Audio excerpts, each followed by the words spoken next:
Oh, PUBG, just what the hell are you guys doing? It's no secret that PlayerUnknown's Battlegrounds has had a tumultuous relationship with its frustrated community.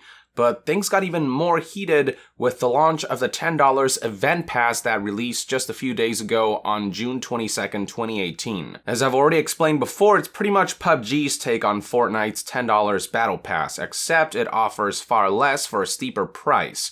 For those unfamiliar with these kinds of passes, basically, it's something you can purchase every season to give your gameplay experience more direction and structure through access to level ups, tasks, and challenges that will grant additional rewards such as XP boosters, currency, and lucrative cosmetics, none of which grant any sort of competitive advantages. Now, whereas Fortnite's Battle Pass was met with a mostly favorable reception, it's a whole other story with PUBG, whose event pass was met with ire and backlash.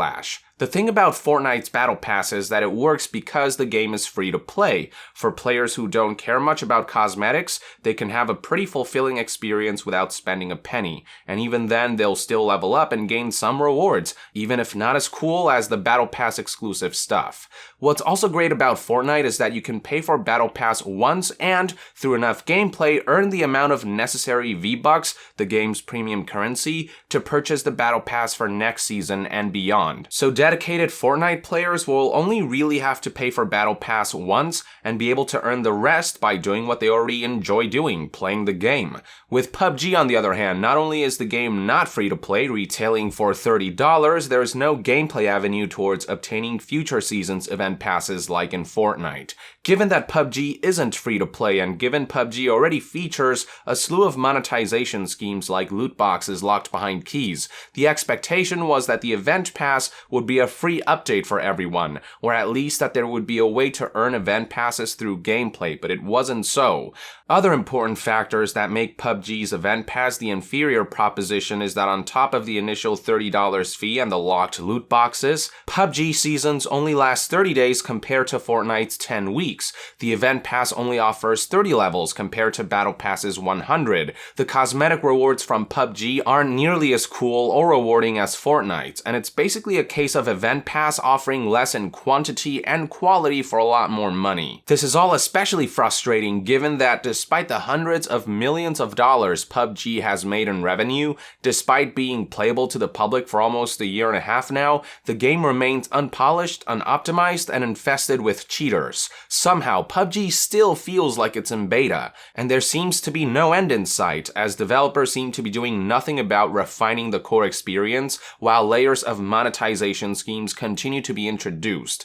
But PUBG's event pass woes don't end there. Now that people have spent a few days with it, a number of other issues have become apparent. For starters, as if the core PUBG experience wasn't buggy enough, turns out that the event pass launched riddled with bugs as well. There's a whole thread on the PUBG subreddit where one user is keeping track of all the bugs, and as you can see, the list is quite extensive. One of the most common bugs is that a number of quests can only be completed in solos rather than in duos or squads, even though the quest descriptions don't specify this. Other bugs are more specific, like one involving players having to drive any vehicle in first-person perspective for a certain amount of time on Miramar, only for it to not count distance traveled on certain vehicles like boats. In fact, there seem to be quite a few quests where things aren't properly tracked or registered. For example, one quest involves having to destroy 5 helmets while playing in a specified map, but players discover that destroying a helmet before dealing a killing blow will not count.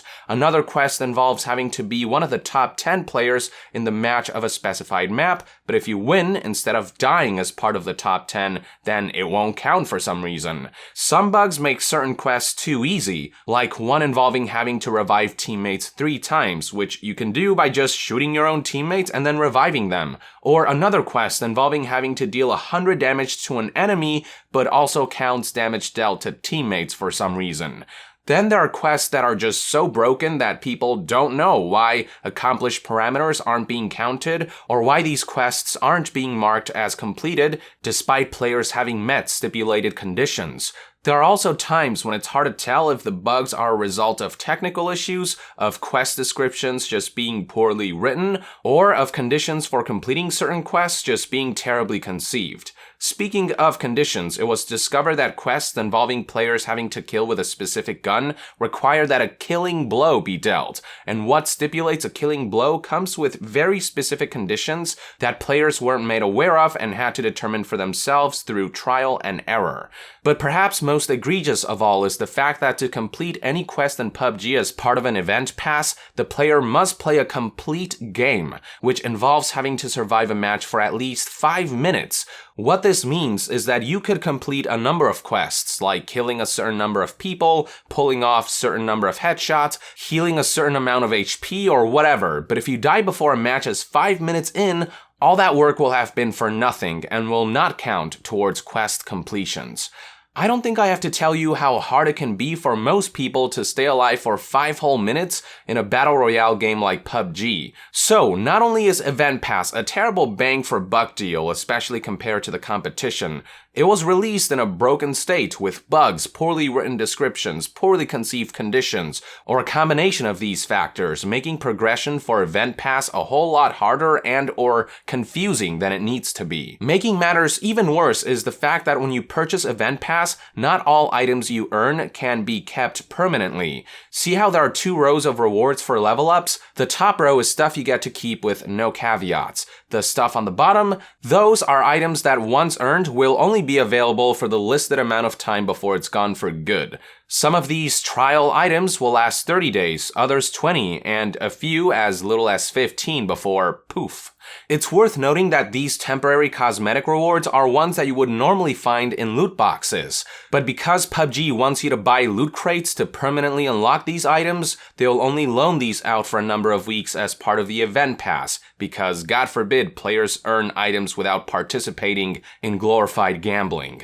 Now, for those who have no interest whatsoever in shelling out additional cash and partaking in the event pass, PUBG did introduce a smaller 20-level progression system that will grant some rewards, albeit less lucrative ones. Unfortunately, PUBG has made it incredibly difficult, or some might say damn near impossible, for most players to reach the max level. One Reddit user made some calculations regarding how much XP non-event pass players can earn per day towards leveling up and earning rewards, how many hours need to be played each day to reach the daily XP cap, and how many days it would take players to reach each level. The results? You have to play 6 to 8 hours daily for a whopping 29 days to reach the maximum level of 20.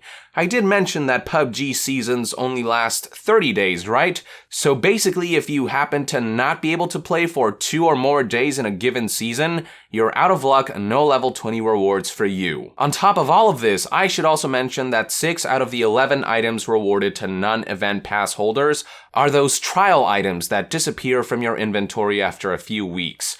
Yeah, it should be abundantly clear at this point that on every conceivable level of PUBG's event pass, there is something questionable going on. If you purchase event pass, you're getting a lackluster, content-light, buggy as all hell progression system whose value and quality pales in comparison to what the competition is offering. And if you don't, well, good luck reaching level 20 before season's end. And for both event pass and non-event pass players, enjoy your trial items while you temporarily have them, and good luck obtaining them permanently through glorified gambling.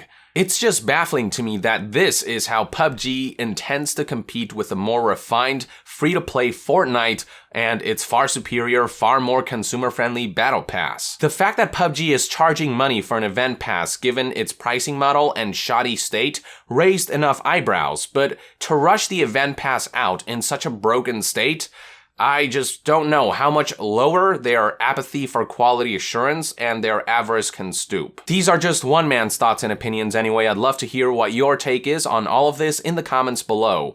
With that, I would like to end this news update. Thank you for tuning in. If you enjoy my content and would like to support this channel directly, consider donating on Patreon. And to be further updated on all things gaming news, reviews, and discussions, stay tuned right here on Yong Yeah. I'll see you guys next time. Yong out.